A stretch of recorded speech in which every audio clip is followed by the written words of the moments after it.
Hello and welcome to Birth and Baby Talk. I'm Leanne Palmerston from Hamilton Family Doulas, and with me is the lovely Alex Weinberger.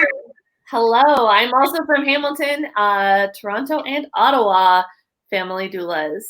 Welcome, Alex. I'm so happy to have you this week.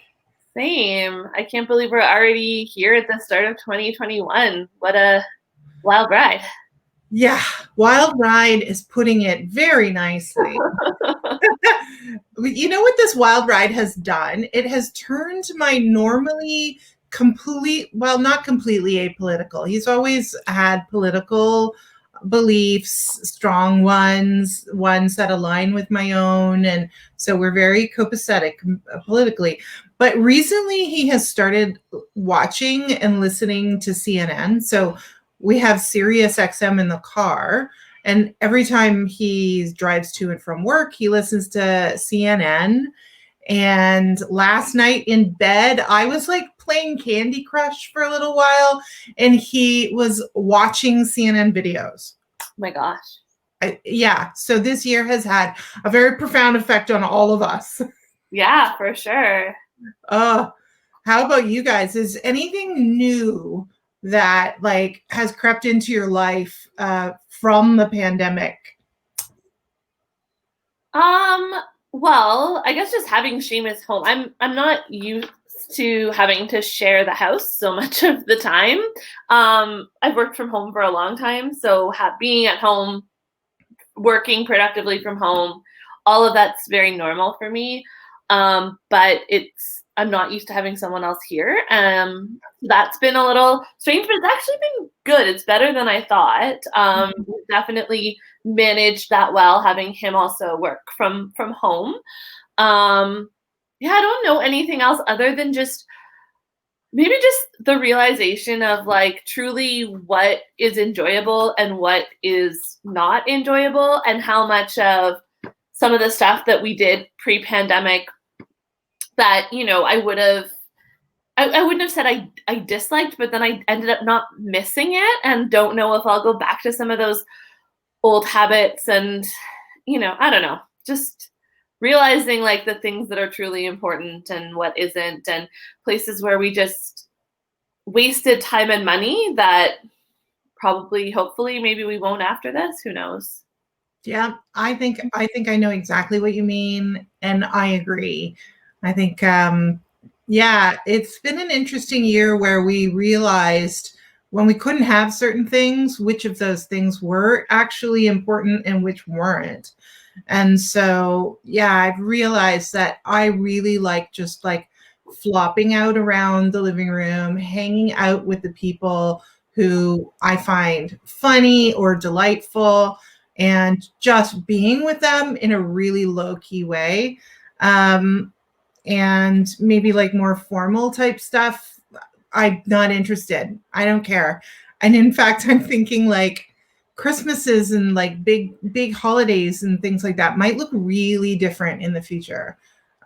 Just because I think I might be ready to say, this is exactly what I want. And I don't have enough life left in me to care about the things that don't fire up my soul. Yeah. Or the souls of those in my family and my very close friend and support group. I want to nurture those people, and I want to leave the rest behind with, with blessings to have their own amazingness surround them, accretions to a solar disk. For a dorky simile. Okay.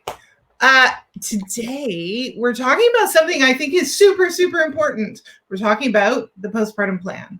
Yeah. And everybody and their auntie has a birth plan. There are a million billion templates online that you can go in and just plug numbers in, and it'll spit out a PDF that you can then present to your midwife or your doctor or the nurses at your hospital. And that's all well and good. I think birth plans have their place, absolutely. But a birth is, a day in your life. And then you have to bring a baby home with no support, with no user manual. They don't come with a user manual. You can go, wait a minute, what's this part? I don't think this part's working correctly as intended. And yeah, so that's why a postpartum plan can maybe make life a whole lot better. Yeah, I'm a big fan of the postpartum plan. Almost like it's kind of like a self-care plan, really. And I think of it in the same way as a birth plan. This is not like carved in stone template. It's more like spending some time prenatally considering supports and reality and best practices of that postpartum time. So it's not like we are 100% doing this way, but thinking through and talking through with, your partner and or other support people, what your hopes and dreams are, and also just kind of your lines for, I want this to go like this, and I'm willing to compromise this much on it. And I want, I'll compromise this much on this. And just kind of having conversations prenatally about kind of plan A, plan B, how we feel about certain things, so that when you get to the postpartum side and you're sleep deprived and you're, exhaustion and hormones and emotions, and coupled with, difficulties and a perhaps period of time that's not going how you imagined it, and it never will, not because it's going to be bad, but because if you've never had this baby before, even if you've had 6 other kids, you don't know what it's going to be like exactly with this child. So it's never going to be 100% what you imagine, but having a bit of a kind of just like a guiding map of where I think I want to go and what I think is important to me, what is important to my partner, being able to communicate that prenatally with each other to kind of find a place of common ground and make some decisions, and then also be able to communicate some of that to support people, I think can make a huge difference in how those early days and weeks can go. So some of the key things to think about in, I think, a postpartum plan are feeding, both babies feeding and adults feeding in the house. So it's again, we don't know if you're, you could be planning to bottle feed and it can turn out that the initial formula you thought you'd use just isn't working for your baby. You have to try a few others. Like, again, it's not, I'm going to use specifically this brand, specifically this kind. Same with breastfeeding. You could have issues or not have issues, but knowing both the short term, what are we hoping initially to do in terms of feeding, and then consider it kind of for that first year. So one example being, I want to breastfeed. Great. And do you also want this baby to take a bottle at some point? Because sometimes the things that we want to be happening in month 6 and month 8, we need to lay some of that groundwork in day 6 and day 8. And if you want that baby to take a bottle down the line, work on establishing breastfeeding, of course, but then once that's going, in those early days, ideally in the first few weeks to month, that baby probably needs to be introduced to a bottle, and that bottle needs to be given on the regular, kind of around once a day or so that 8-month-old baby will take a bottle so that you can, go away for that girls' weekend you have planned in the summer, or go get your hair done, or meet friends for lunch, or all of these things I'm talking about as if they're still normal day-to-day activities, but they will be again. And so thinking through feeding stuff, sleep stuff, again, sleep for babies, sleep for parents.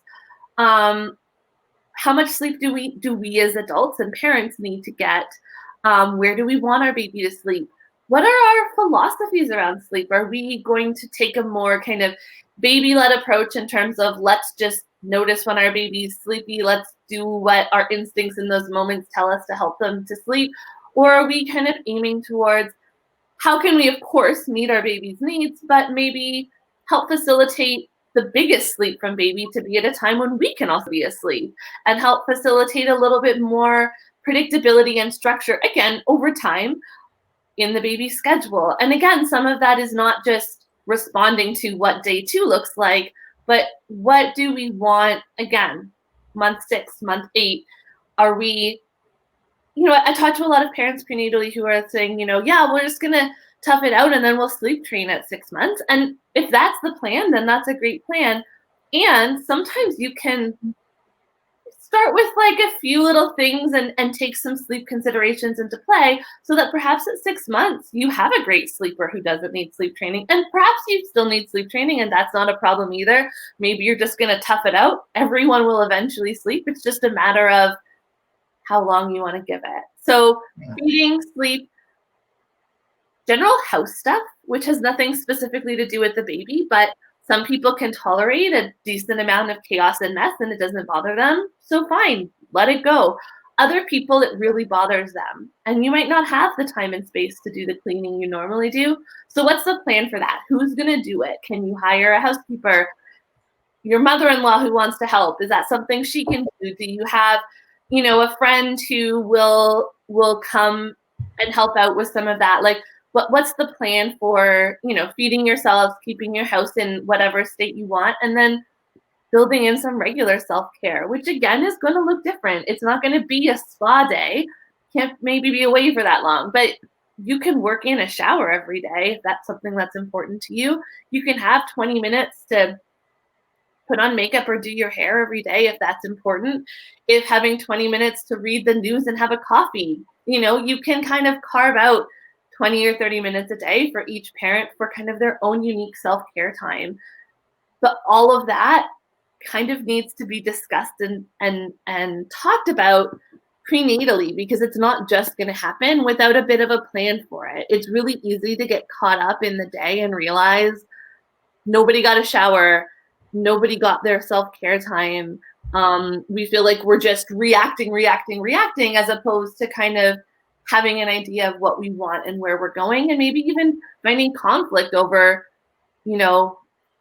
we didn't want to give a pacifier and then this person gave a pacifier, or, I thought I wanted sleep to go like this and you thought you wanted it to go like that. And again, having some of those conversations prenatally from a place of rest and slightly less, hormonal and emotional stuff can make for a more productive conversation. So again, when we're talking about a plan, it's not so much like at 10:05, this is what we'll do every day. It's more of what are our overarching kind of philosophy and goals around some of these key topics? And then what kinds of support might we need to accomplish them? Are we on the same page? And then also that flexibility of, okay, we want sleep to go like this. We tried what we thought we needed to do. It didn't work out. What's kind of our plan B, our plan C? If breastfeeding doesn't work, who can help us? If we kind of go through the help things, what's our next step? And have some of that a little bit fleshed out so that there's a little bit less, conflict and just maybe even just disappointment and intense emotions and feelings at a time that's just already kind of overwhelming. Absolutely. Yeah. Knowing ahead of time what your sort of options are and how you feel about each of those options helps a heck of a lot when you're in the moment and going, okay, what do I do? Well, I've already thought through the fact that I could go one of three ways. And so I think in this moment, maybe route B is the best option today. Maybe route A is the best option tomorrow, but at least now I know what is ahead of me and I've already thought about it, so I don't have to freak out. I can only imagine all of this and like that process of kind of like knowing generally what my ideal vision of this looks like and what some of the alternatives are can only just reduce, like on a very molecular kind of level, reduce stress hormones in the process of like, oh my God, I'm an immediate need to do something or decide something. What am I going to do? Like if it suddenly turns out that I was, I thought, oh yeah, I'm going to breastfeed my baby. I'm going to breastfeed on demand. Like that's, Sorry. Of course. Okay. The working from home, then now the cat's on the table moving things around. So sorry. No, it's all good. So yeah, like thinking like, oh yeah, I want to breastfeed exclusively. That's my plan. And yay, it worked out for me. It's working. Me and the baby are super content this way. I'm not even thinking about bottles and stuff. And then bam, I get slammed with being incredibly sick. And one of the only things that's really going to help me get better is maybe like getting good 6 to 8 hour chunks of sleep over the course of 2 or 3 days. Well, it might just feel too debilitating for me to breastfeed full time during that segment, and having a caregiver come in, or my partner who can, bottle feed my baby, is so important. I got to tell you, that bottle feeding thing too, if you don't consider that and consider your long-term plans for breast and bottle, because eventually babies will all drink from something other than the breast, right? And so, maybe you have like a 6-month-old baby who can cup feed, which is fantastic for, meals and stuff. That's amazing. But yeah, if you have a sudden need you decide to make a big change, or you have to work, maybe you run a business or something, so you need those bottles to be functional for you. A baby who doesn't get one in the first month or so is not going to take one. Like, they hate them, and it produces a lot of stress for babies and for parents who are trying to sort that out. And I see that literally every day in mom forums around the world, where someone is like, tell me what's your favorite bottle because my baby won't take one and I have to start work next week. Like, yeah, and that's why I think too, sitting down prenatally, considering the postpartum plan, and again, the kind of medium to long-term view, not just how do you imagine the first 2 weeks, but when you think of yourself with a 4-month-old, a 6-month-old, an 8-month-old baby, what does your day-to-day life look like? And then, if you imagine yourself as someone who is going to be out of the house a lot, and you want to go to all of the baby programs, and you want to meet friends for coffee, and you're someone who likes to get out, and you want your baby to be, there with you, then perhaps starting a kind of strict sleep schedule where the baby can only sleep in a crib is not maybe your best long-term or kind of medium-term goal if you want a baby that's going to sleep well in the stroller, in the car, in the whatever, in a carrier on you, whatever that might look like. Conversely, if you know that you're someone who really craves that predictability and that knowing that, maybe not at 10 o'clock every morning my baby's going to sleep, but I know somewhere in this window of 30 to 45 minutes, my baby is going to reliably sleep and give me a reliable chunk of time, and this is how I want to use that chunk of time, then perhaps setting some of the groundwork for having a more predictable schedule and a more predictable routine will be better. And again, those are the kinds of groundworks that can be set at the beginning, similarly to, you want to breastfeed, and if you know that at 8 months you also want your baby to take a bottle, you got to consider that at the beginning. And so that's where I think this can be really useful. Again, not as a set in stone, but just, how are we going to get through the first few days and weeks? And also, what do we imagine the latter part of this first year of baby's life to look like? What kinds of practices and routines do we want? Even little things like, I've worked with families where the parents are avid readers, and it's important to them. They really want their baby to, they want to read every night as a family, and they have this longer term vision of like, we're going to read I don't know, for example, for me, I remember reading the BFG by Roald Dahl before bed. Like, I want to read that to my kid. Well, again, we're not talking about at day 2, you got to read that whole book, but maybe earlier on, you want to start a bedtime routine that involves books. Because again, if you suddenly at 3, your kid's never really seen a book, and then you just want them to sit still while you read to them, that might be a harder routine to set in. So again, not that you have to stress out about reading in the first few days and weeks if you just feel like you don't have time for it, but considering some of those, traditions and longer term things you want to implement and starting to work them in earlier on can also, be a nice part of a routine and set things up to look a little closer to your medium and long-term vision. Absolutely. Very, very good points. So how can people who want to do a postpartum plan, how can they do this? Because there's not a lot of resources online.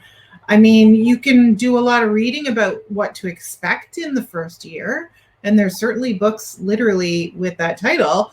But beyond that, is there a way that people can get a more focused look at building a postpartum plan, Alex? So we do offer, and now virtually, we were doing them in person, but we offer, it's kind of about an hour and a half postpartum planning session that we will do with families, ideally prenatally, but we've also done them in those early days postpartum, where we not only go over and discuss some of these things and talk about, their longer term vision and what that might mean in those early days and weeks, but we also then have a document that we share with them that they can use, similar to a birth planning template, a postpartum planning template, because it's not that there's one right or wrong way. We just find that, consistently with clients, when we have some of these conversations with them and we see them just think about and consider, and again, put some rough ideas into place, they often find that they first of all have a little bit more of just that goalpost or idea of what they're looking for, and a more positive immediate postpartum period, as well as fewer of those, like you said, on the mommy boards, like, oh my gosh, I need my baby to take a bottle, I need this to happen, I need that to happen. And especially on the bottle side, we get calls from families, I have to go back to work, I need this or that. And it's not an easy task to try to teach an older baby how to take a bottle, which again, doesn't have to mean your baby needs to ever take a bottle. But if you know that you want it down the line, it's much, much easier to start that early. Absolutely. Yeah, for sure. We all three agencies in Toronto, Ottawa, and Hamilton offer this service. One of the cool things about this, though, is that it doesn't matter where you are. So you could be in Kentucky and we could still do this sort of a session with you, because we are doing them on video. And honestly, Alex, this week we got an email from a former client who said that when you walked them through this process to build a postpartum plan, that now that they are almost 3 months past the birth of their baby, that they know for sure that process made their lives a lot better. And that's so nice to hear. I'm really glad. I even remember doing that session with them, and some of just them saying, yeah, we considered some of these things, but we've really been focused a lot more on certain aspects of it or parts of the birth, and having some of those considerations about not just the first few days and weeks, but a little bit longer. So it's also really nice to hear that was helpful to them. Yeah, for sure. So if folks are interested in booking one of these postpartum planning sessions, they can get in touch with us. They can get in touch with any of the agencies. So you can say hello at Hamilton Family Doulas, hello at Toronto Family Doulas, and hello at Family Doulas of Ottawa, and say, book me in. And all of this month, we're going to give a $25 off coupon. So if you mention that you saw this episode, and if you are one of our newsletter subscribers, there's going to be a code in there. So definitely, if you're interested, get on there and get the code, but let us know and we'll give you that discount for $25 off the service, because you really want to take as much of the pre-thinking or the future frustration out of all of this kind of stuff. There's nothing like having this all thought out ahead of time, and so that you can just stop worrying. And in the moment, you can always fall back on the stuff that you thought through in a really mindful way ahead of time. Yeah. Awesome. Well, thank you so much for explaining that. I really, truly do. Being a doula with a lot of experience, I always love hearing you kind of talk through that stuff, because I often focus on other areas of the whole pregnancy, birthing, and postpartum process. And it's so awesome to kind of dig a little farther in the way that you do, Alex. So thank you so much. Thank you. It's always lovely to chat postpartum stuff. So, yeah. Great. So, next week, we know that the wonderful Megan from Toronto is going to be with us. So, folks, come back. We're not sure what she's going to talk about. It's a mystery. She's being very coy this week. Not telling us ahead of time. But I promise, just as usual, it will be useful information that is designed to make your life during pregnancy, during birth, and in early parenting just better, easier, and a happier experience. So thanks for joining us, folks. See you next week. Bye.